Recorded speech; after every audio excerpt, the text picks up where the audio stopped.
Hello, I'm Mishka, and this channel is the Helsinki Renaissance, where we'll be talking about some arts and culture related situations in hopefully a fresh and interesting angle that the hack fraud colleagues of ours wouldn't possibly be able to reach.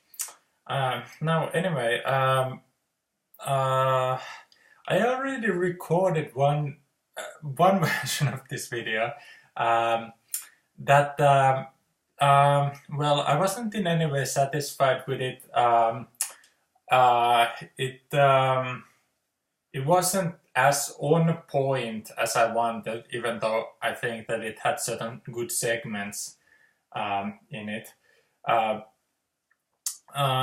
but anyway, uh,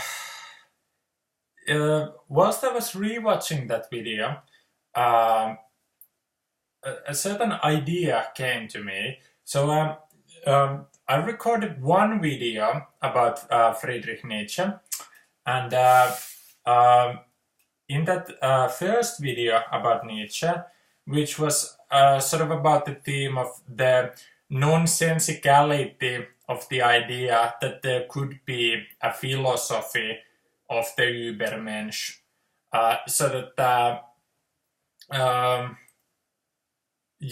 just thought that I'd, in structural terms, speak about why it is that Nietzsche can't possibly have any philosophy of the Übermensch, because it's just when you start looking into it objectively, it just won't quite add up.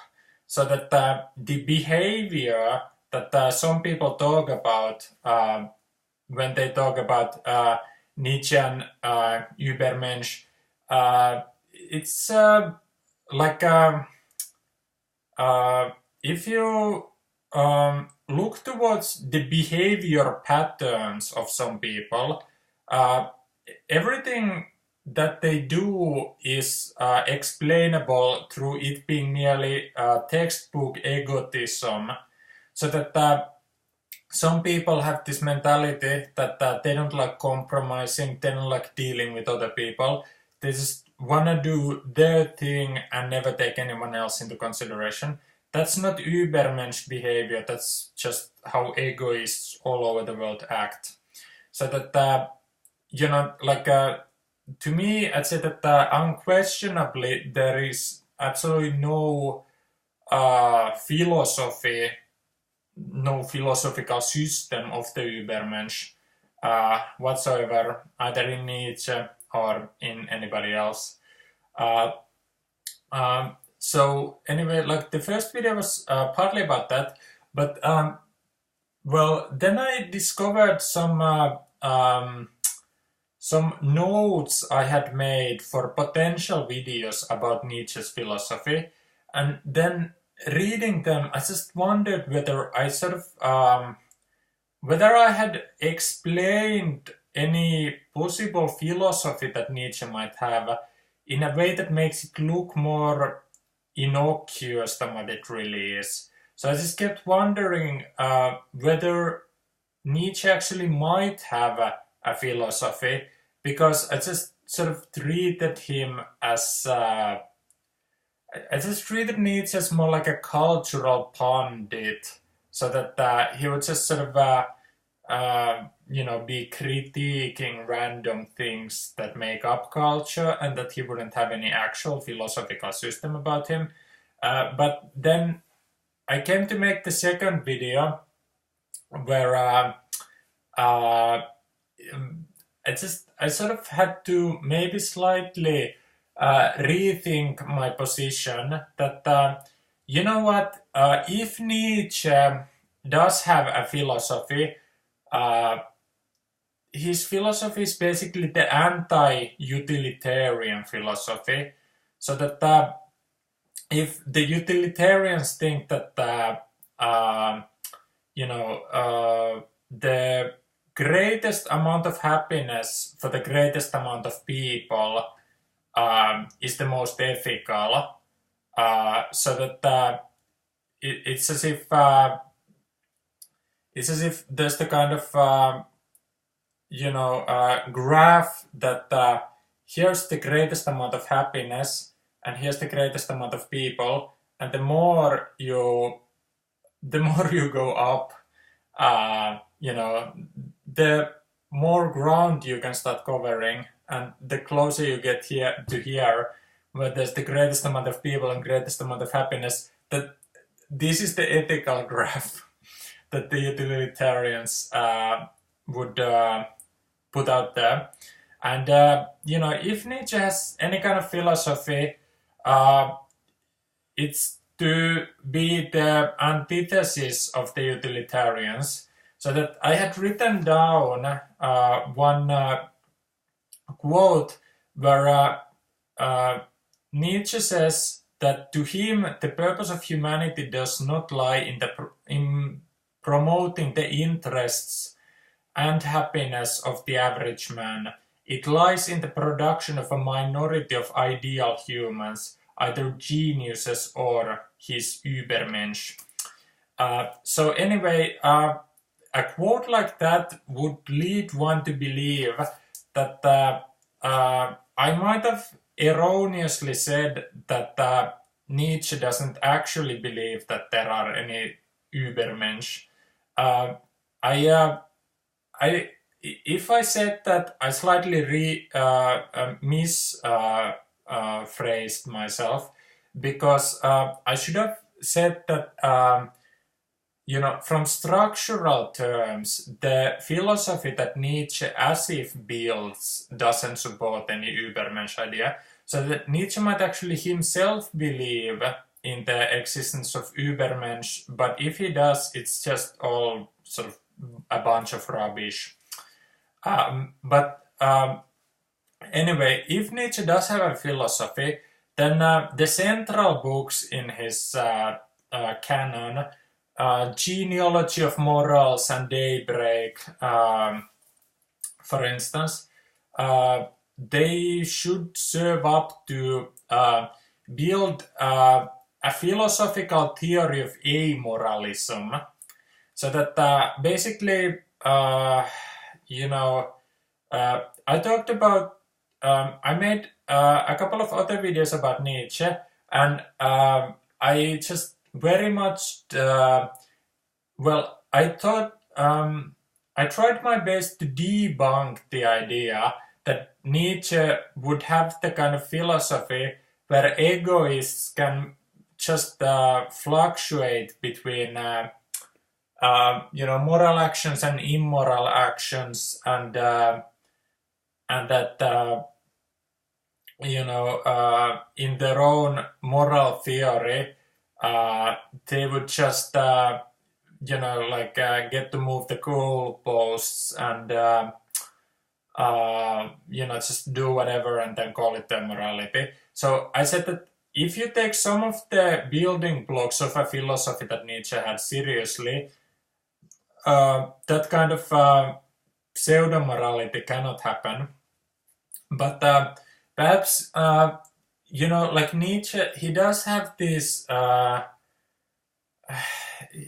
he has just random moments here and there, and this is why I was so against that he wouldn't have a philosophy, because really you could construct almost anything you want out of chance utterances that Nietzsche made. Anyway, the idea that Nietzsche would have a philosophy of amoralism, which basically means that both a moral action and an immoral action,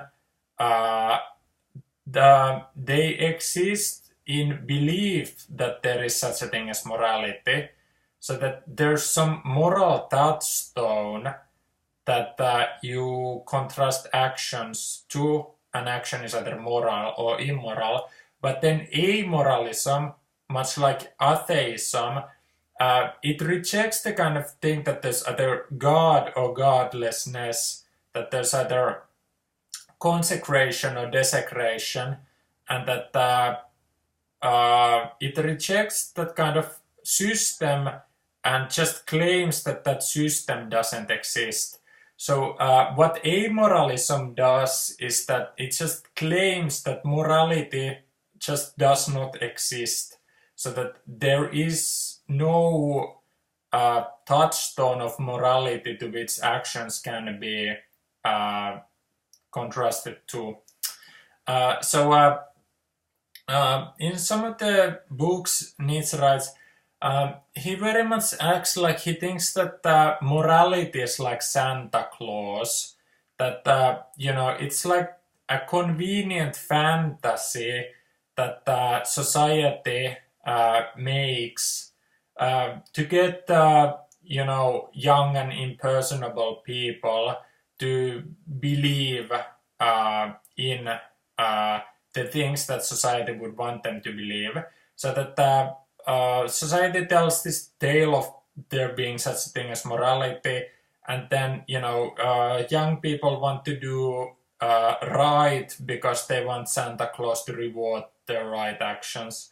But then Nietzsche acts like when you grow up you realize that there is no Santa Claus.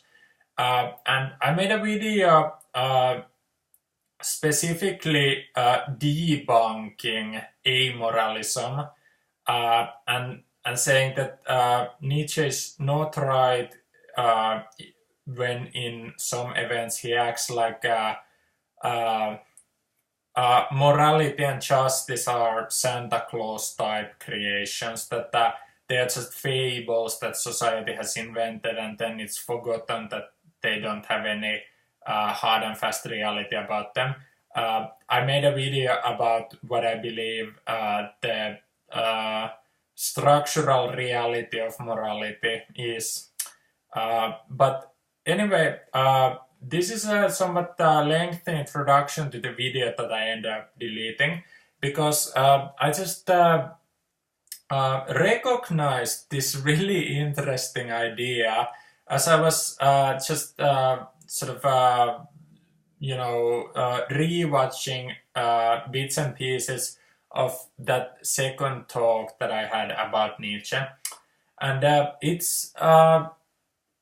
I contrasted the state of nature that Hobbes has and Rousseau has. And in a quote like this, where Nietzsche says that the purpose of humanity does not lie in promoting the interest and happiness of the average man. It lies in the production of a minority of ideal humans, either geniuses or Übermensch. A thought like that, I initially thought that that Nietzsche would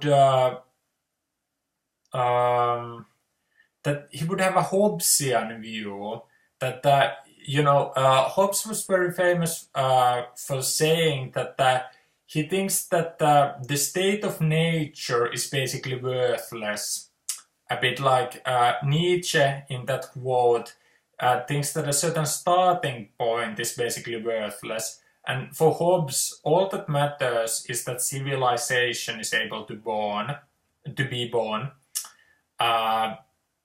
And Rousseau has the opposite attitude. Like, the one thing that Hobbes and Rousseau have in common is that they both agree that the civilization and the state of nature differ like night and day, but they have the opposite conclusions. For Rousseau, Rousseau acts like civilization is the corrupting principle, and that a state of nature has an idyllic plane to people. So that Rousseau thinks that a state of nature is the ideal and civilization is a corruption of that ideal. And Hobbes has the opposite view. He thinks that a state of nature, a life there is nasty, brutish and short, and that a civilization is the salvation from that nasty, brutish and short life. But anyway, I just actually I had a really interesting idea about the Nietzsche attitude towards this. Initially I thought that Nietzsche's attitude was like Hobbes's, but then I'd rather flip it to like a really bewildering combination of some of these ideas. So that what if civilization for Nietzsche has become just another state of nature? That the state of nature, as Hobbes and Rousseau describe it, it's sort of theoretical. That it's not as if any of us have ever actually empirically experienced the states of nature that those two philosophers described. So they're just theories, but this civilization, the world outside there, it is our state of nature. It is the state of nature that we are born in. But Nietzsche is saying that that state of nature there, that for him it's worthless. And he's saying that there's like this kind of pseudo-civilization, which in reality is just a state of nature. And for him, the true civilization, which is the production of geniuses or Übermensch, that the civilization whose end point is geniuses and Übermensch, that's to Nietzsche the kind of civilization that's worthwhile, and that everything other than that is the Hobbesian state of nature. So that, there was a similar escape for both Hobbes and Rousseau, that Hobbes wanted to escape nature into civilization, and Rousseau wanted to escape civilization into nature. But with Nietzsche, he wants to escape the wrong kind of civilization to the right kind of civilization, and he's saying that everyone who isn't moving to the same direction that he's moving is just, it just doesn't matter to his plans. But anyway, like, if I just wanted to comment on that quote that Nietzsche has, is that he says that the purpose of humanity does not lie in promoting the interest and happiness of the average man. So, like, if I said that if Nietzsche has a philosophy, maybe his philosophy is the anti-utilitarian one, and that quote of the purpose of humanity does not lie in promoting the interest and happiness of the average man. So if there was kind of utilitarian chart, Nietzsche is just rejecting it outright. He's saying that that's a bunch of rubbish, and that if there is like a society on a bell curve, he's saying that the most populous, average portion of the bell curve doesn't matter, and only the elite level at the end matters. So, like, I'd say that a quote like that proves his anti-utilitarian stance. But I mean, I think it's sort of. I think this quote is very good at highlighting so many, I think, problematic natures about Nietzsche. For instance, if Nietzsche claims that, like, some people are sort of hucksters, that they're trying to dupe people into believing in morality and ideas like that, which to Nietzsche are just fables when he's feeling amoral. When Nietzsche says that the purpose of humanity does not lie in promoting the interest and happiness of the average man, where does he get that purpose? Like, where does it come from? He just randomly says that the purpose of humanity. Like, how can the purpose of humanity be derived? Is there some sort of a, celestial instruction manual of humanity where, you can verify the purpose of humanity? Like, whatever's allegedly wrong about people making up morality, like, if that kind of fable making is somehow bad, like Nietzsche is just, I mean, this is a completely non sequitur moment in Nietzsche. Like, he claims that he has derived the purpose of humanity, but where does he derive it from? Like, Nietzsche, he just personally has a preference for geniuses and, quote, Übermensch, unquote, uh, which to me just seems I tried in the other video to make sense how the Übermensch, how it could have a sensible structural function, but then it has also the kind of more sort of loose function, which just Übermensch means in this event like a Nietzschean egoist who just whatever they want. So like it's a fairly meaningless word in this regard. But anyway, like Nietzsche has a personal preference for geniuses and Übermensch, but then he just like randomly makes up this fable that like there's some sort of a manifest destiny to humanity, and like where is like what was the previous chapter in this story? Like how was the purpose of humanity discovered? Like the purpose of humanity is to do what Nietzsche wants done. like like it just seems like he's sort of making himself the high priest of a somewhat peculiar secular religion, as it were, and that he's just preaching from the pulpit, but like he's just making stuff up as he goes along. And he was supposed to be against behavior like that when it's done by others, but then when he keeps doing it, it's apparently fine, and there's no problems in that. So that's why, like, the kind of inconsistencies at the heart of Nietzsche really prevent there being any philosophies that he has. Like, Nietzsche just defines himself by what he opposes. So Nietzsche is defined as an atheist because he opposes Christianity. Nietzsche is defined as anti-authoritarian because he defies the interest groups in the 19th century German community. So I don't think that just because Nietzsche is consistent in certain oppositions, I don't think that equates to him having philosophies. It just equates to him having certain convictions, but convictions aren't philosophies. So anyway, this idea that Nietzsche seems to be taking it seriously when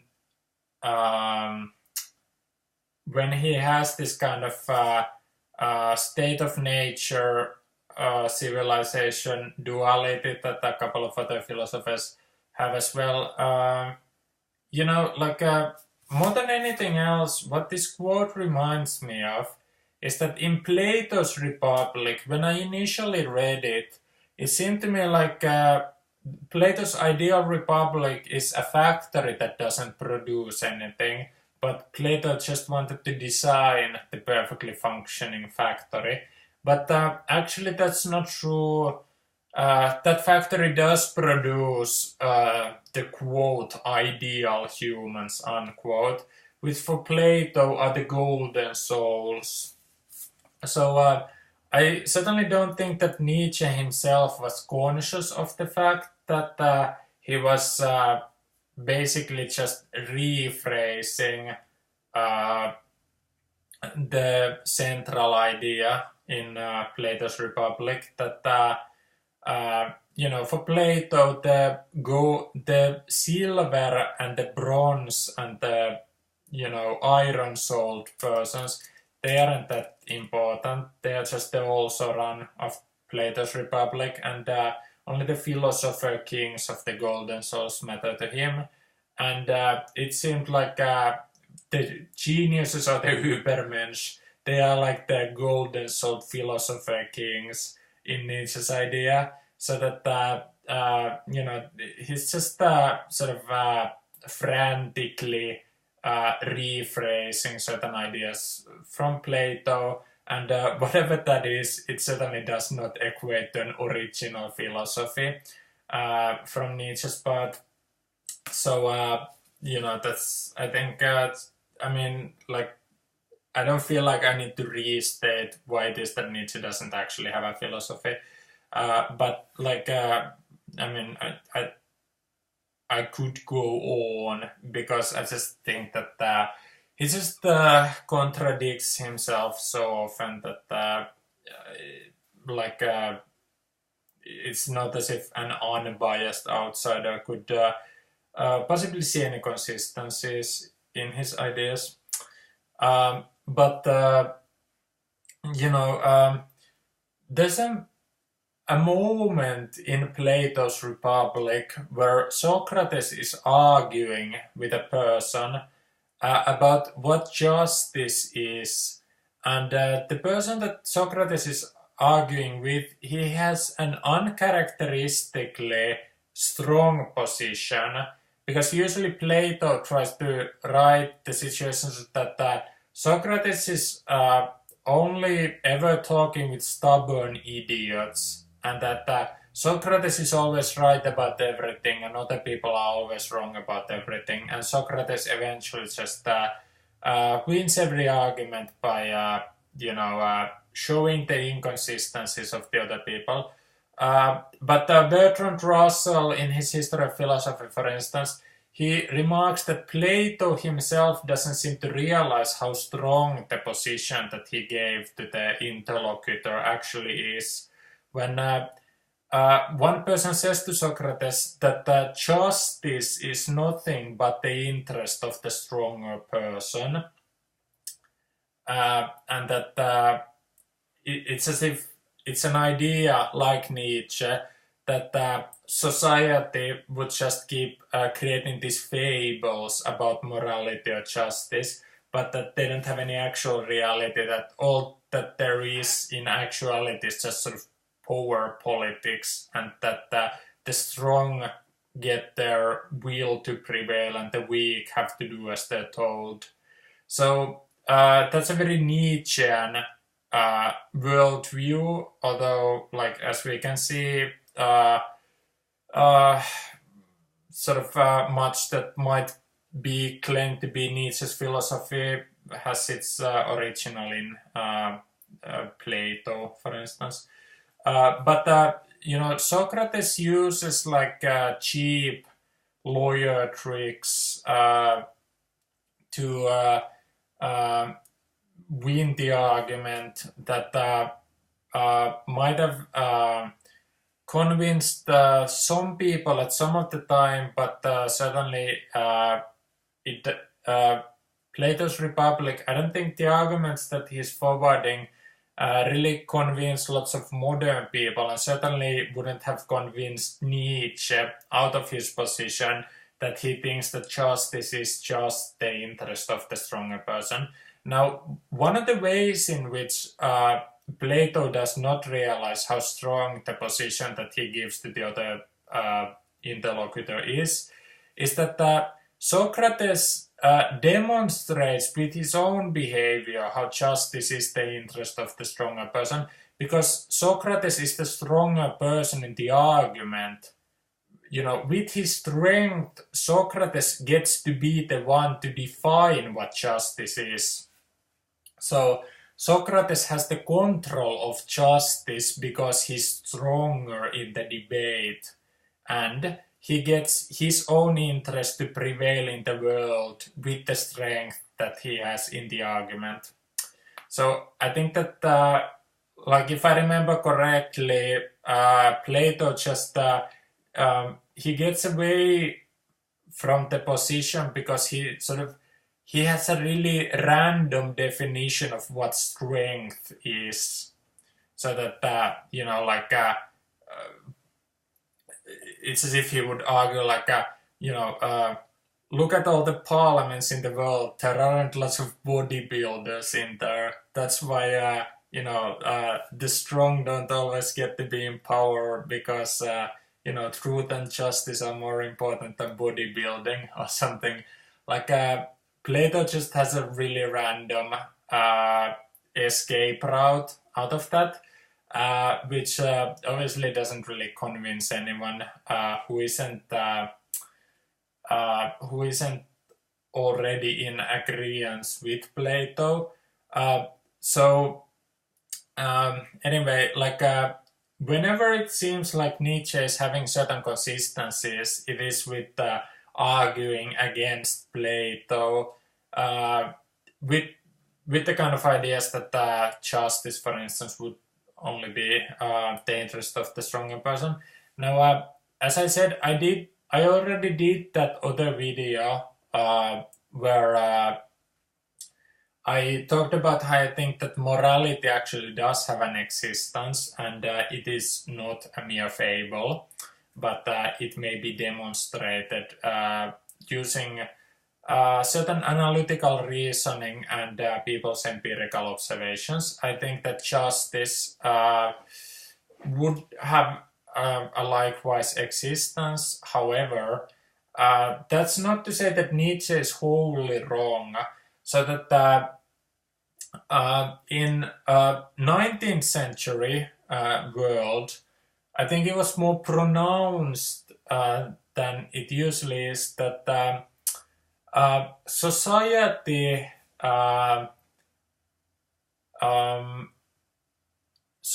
is a place where the majority can have their way with the rest of the community, and that the majority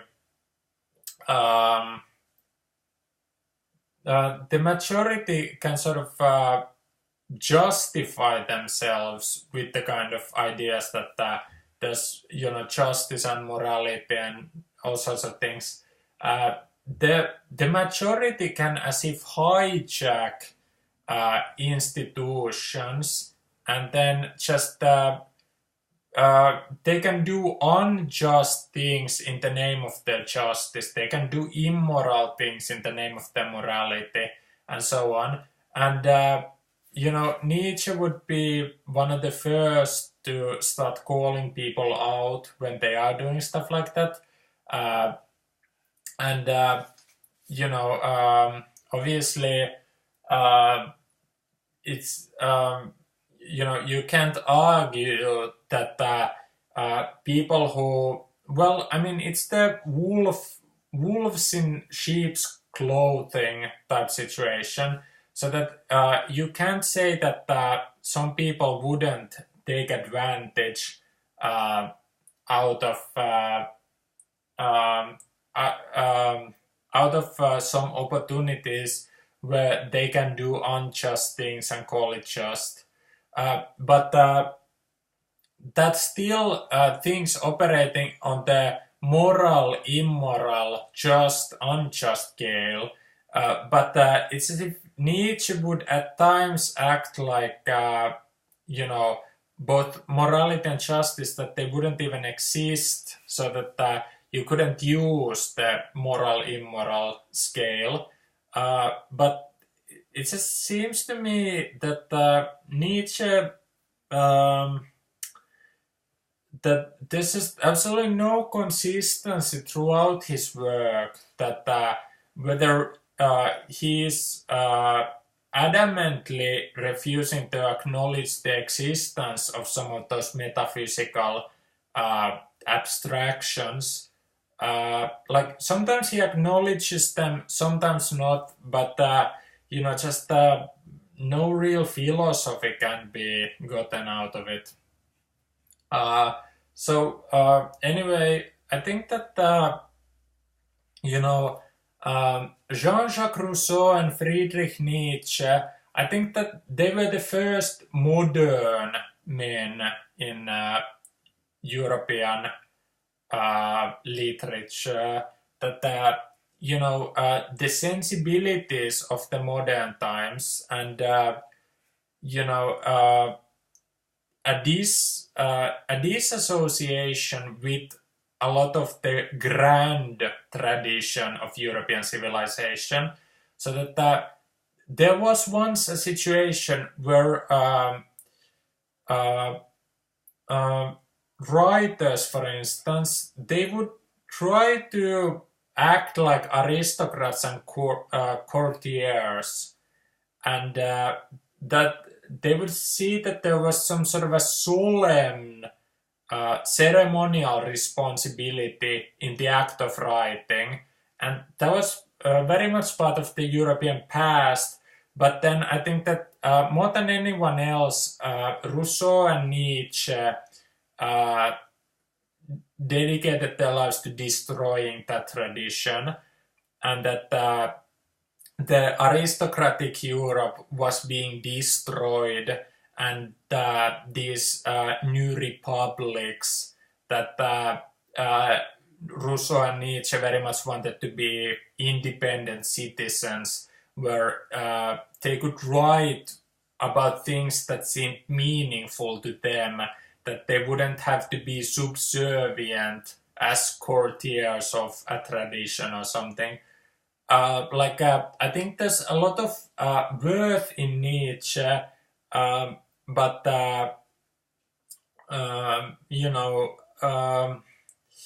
as I said in the other video, he's very much a mixed bag.